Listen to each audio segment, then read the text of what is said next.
Suomi on yksi maailman metsäisimmistä maista. Se onkin Suomelle suuri hyöty, sillä metsä sitoo hiilidioksidia. Tiesit sä, että metsä on hiilinielu? No, kyllä mä tiesin, mutta mä en ihan tosi hiilensyöntiä ymmärrä. Hei, jokaisella on oma tapa auttaa planeettaa. Tää on vaan se mun tapa. Metsästys on ollut tärkeä elinkeino ja se on suosittua nykyäänkin.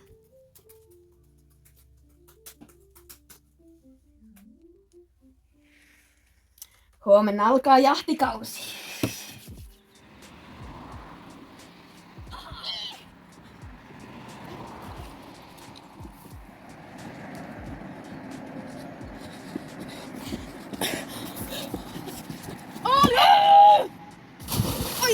Pian.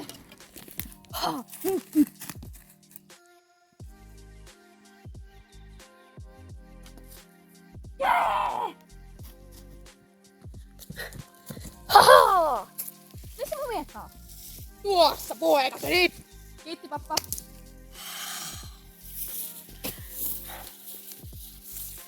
Kerrankin saa tuosta pojasta olla tyytyväinen. Metsästä saa paljon ruokaa, kuten marjoja ja sieniä. Olisi kyllä hyvää marjavuosi. Ja hyviä paljon löytyy. En kyllä kerro sille naapurille yhtään mitään. Sillä taas utelemaan tyyliin meidän kaikki marjat. Puille on monia käyttötarkoituksia, kuten ruoan lämmittäminen ja talon rakentaminen.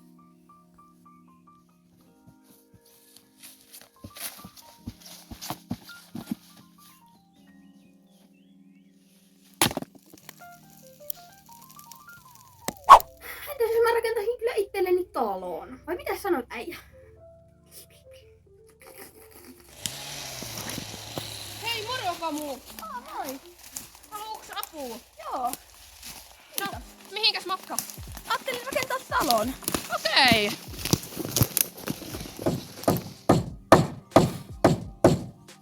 Viimeisetkin naulat sisässä.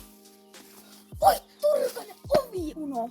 Päivittäin käyttämämme ksylitoli tehdään koivusokerista. Pappa, mitä sä duunaat? Milloin kun minä olin nuori, niin ksylitolit saatiin näistä koevuista. Kuule pappa, nykyään me voidaan ottaa ihan vaan purkkaa.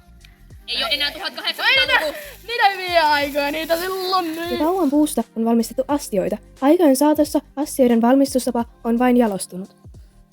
Hei pappa, nyt ihme syöt tuollaiselta puuhalolta. Silloin kun minä olin nuori, niin silloin kaikki astiat tehtiin itse ja tää on nyt se mun tapa tehdä ne astiat. Joo.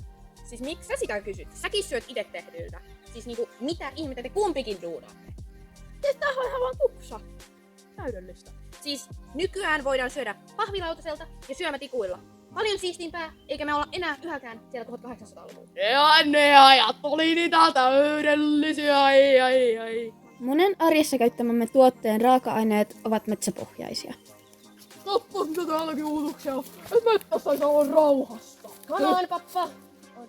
Pappa. Täällä on myös ihan hyviä juttuja, kuten biopohjaista polttoainetta. No tuo on ihan ok, mutta silloin kun minä olin nuori, niin silloin mentiin ennen jalan.